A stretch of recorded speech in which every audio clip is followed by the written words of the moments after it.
Welcome to Study the Bible with me. Today we are continuing from where we stopped last time, so grab your Bible and let's dig right in. Genesis chapter 7. The Lord said to Noah, "Come into the ark, you and all your household, for I consider you godly among this generation. You must take with you 7 of every kind of clean animal, the male and its mate, 2 of every kind of unclean animal, the male and its mate, and also 7 of every kind of bird in the sky, male and female, to preserve their offspring on the face of the earth.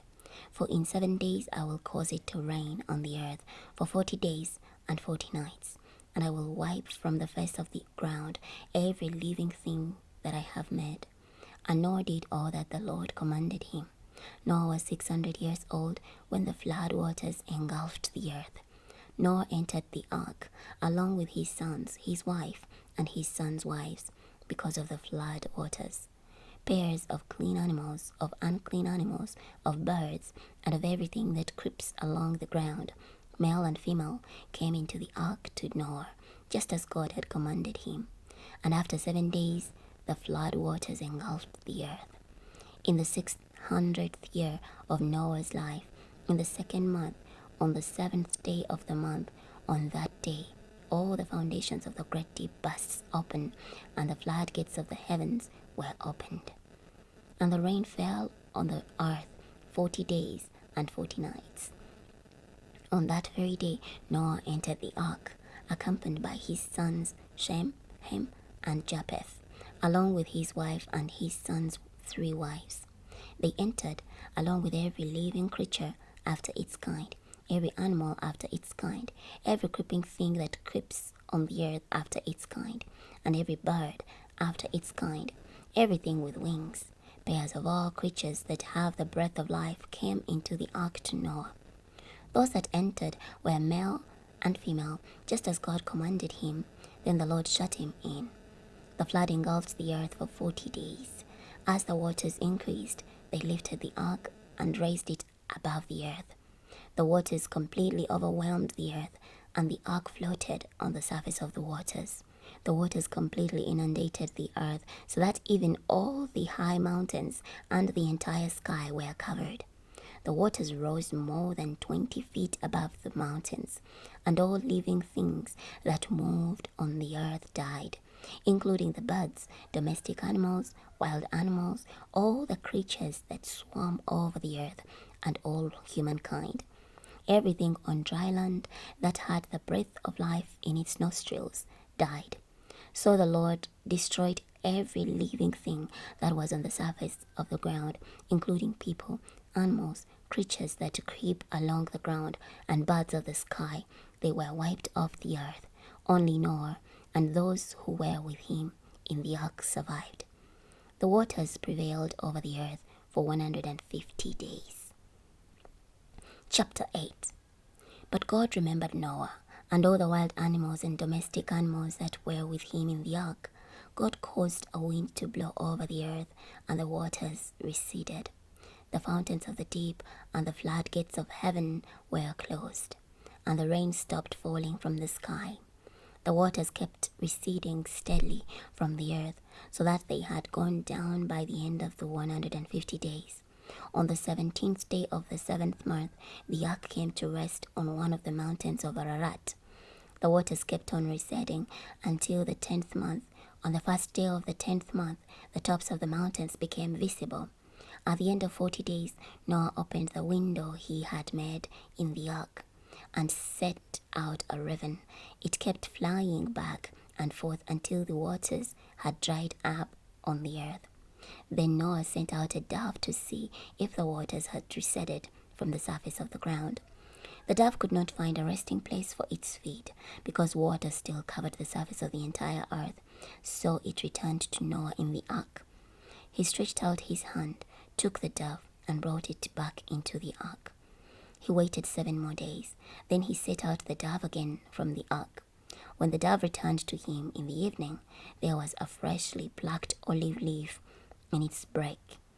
Noah knew that the water had receded from the earth. He waited another 7 days and set the dove out again, but did not return to him this time. In Noah's 601st year, in the first day of the first month, the waters had dried up from the earth, and Noah removed the covering from the ark, and saw that the surface of the ground was dry. And by the 27th day of the second month, the earth was dry. Then God spoke to Noah and said, "Come out of the ark, you, your wife, your sons, and your sons' wives with you. Bring out with you all the living creatures that are with you. Bring out every living thing, including the birds, animals, and every creeping thing that creeps on the earth. Let them increase and be fruitful and multiply on the earth." Noah went out along with his sons, his wife, and his sons' wives. Every living creature, every creeping thing, every bird, and everything that moves on the earth went out of the ark in their groups. Noah built an altar to the Lord. He then took some of every kind of clean animal and clean bird and offered burnt offerings on the altar. And the Lord smelled the soothing aroma and said to himself, "I will never again curse the ground because of humankind. Even though the inclination of their minds is evil from childhood on, I will never again destroy everything that lives as I have just done. While the earth continues to exist, planting time and harvest, cold and heat, summer and winter, and day and night will not cease." Chapter 9. Then God blessed Noah and his sons and said to them, "Be fruitful and multiply and fill the earth. Every living creature of the earth and every bird of the sky will be terrified of you. Everything that creeps on the ground and all the fish of the sea are under your authority. You may eat any moving thing that lives. As I gave you the green plants, I now give you everything. But you must not eat meat with its life, that is, its blood in it. For your lifeblood, I will surely exact punishment. For every living creature, I will exact punishment. From each person, I will exact punishment for the life of the individual, since the man was his relative. Whoever sheds human blood by other humans must his blood be shed. For in God's image, God has made humankind. But as for you, be fruitful and multiply, increase abundantly on the earth and multiply on it." God said to Noah and his sons, "Look, I now confirm my covenant with you and your descendants after you, and with every living creature that is with you, including the birds, the domestic animals, and every living creature of the earth with you. All those that came out of the ark with you, every living creature of the earth. I confirm my covenant with you. Never again will all living things be wiped out by the waters of a flood. Never again will a flood destroy the earth." And God said, "This is the guarantee of the covenant I am making with you and every living creature with you, a covenant for all subsequent generations. I will place my rainbow in the clouds, and it will become a guarantee of the covenant between me and the earth. Whenever I bring clouds over the earth and the rainbow appears in the clouds, then I will remember my covenant with you and with all living creatures of all kinds. Never again will the waters become a flood and destroy all living things. When the rainbow is in the clouds, I will notice it and remember the perpetual covenant between God and all living creatures of all kinds that are on the earth." So God said to Noah, "This is the guarantee of the covenant that I am confirming between me and all living things that are on the earth." The sons of Noah who came out of the ark were Shem, Ham, and Japheth. Now Ham was the father of Canaan. They were the sons of Noah, and from them the whole earth was populated. Noah, a man of the soil, began to plant a vineyard. When he drank some of the wine, he got drunk and uncovered himself inside his tent. Ham, the father of Canaan, saw his father's nakedness and told his two brothers who were outside. Shem and Japheth took the garment and placed it on their shoulder. Then they walked in backwards and covered up their father's nakedness. Their faces were turned the other way, so they did not see their father's nakedness. When Noah awoke from his drunken stupor, he learned what his youngest son had done to him. So he said, "Cursed be Canaan, the lowest of slaves. He will be to his brothers." He also said, "Worthy of praise is the Lord, the God of Shem. May Canaan be the slave of Shem.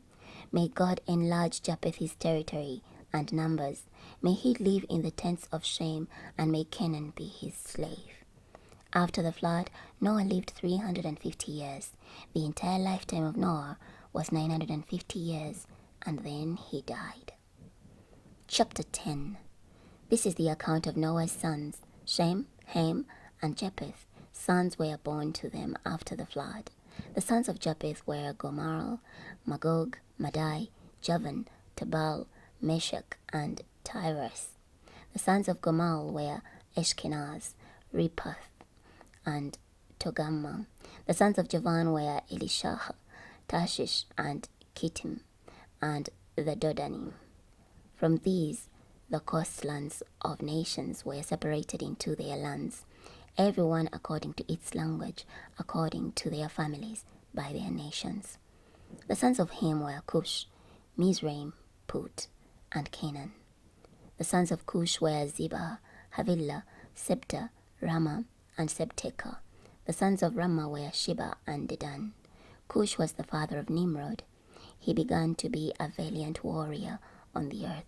He was a mighty hunter before the Lord. That is why it is said, like Nimrod, a mighty hunter before the Lord. The primary regions of his kingdom were Babel, Erech, Akkad, and Calneh, in the land of Shinar. From that land he went to Assyria, where he built Nineveh, Rehoboth, Ir, Kela, and Resin, which is between Nineveh and the great city Kela. Mizraim was the father of Ludites, Anamites, Lehabites, Neptuhites, Pathrashites, Cusluhites, from whom the Philistines came, and Captorites. Canaan was the father of Sidon, his firstborn, Heth, the Jebusites, the Amorites, Girgashites, Hivites, Arkites, Sinites, Arvadites, Zemarites, and Hamathites. Eventually the families of the Canaanites were scattered, and the borders of Canaan extended from Sidon all the way to Gerar, as far as Gaza, and all the way to Sodom, Gomorrah, Admah, and Zeboim, as far as Lasha. These are the sons of Ham, according to their families, according to their languages, by their lands, and by their nations. And sons were also born to Shem, the older brother of Japheth, the father of all the sons of Eber. The sons of Shem were Elam, Ashur, Ephaxad, Lud, and Aram. The sons of Aram were Uz, Hal, Gether, and Mash. Ephaxad was the father of Shelah, and Shelah was the father of Eber. 2 sons were born to Eber. One was named Peleg, because in his days the earth was divided, and his brother's name was Joktan. Joktan was the father of Elmodad, Sheleb, Hazamapheth, Jerah, Hedoram, Uzal, Dikla, Obal, Abimael, Sheba, Ophil, Havilah, and Jobab. All these were sons of Joktan. Their dwelling place was from Mesha all the way to Sepah in the eastern hills. These are the sons of Shem, according to their families, according to their languages, by their lands, and according to their nations. These are the families of the sons of Noah, according to their genealogies, by their nations. And from these the nations spread over the earth after the flood. We are stopping here today. Next time we're going to be starting from Genesis chapter 11.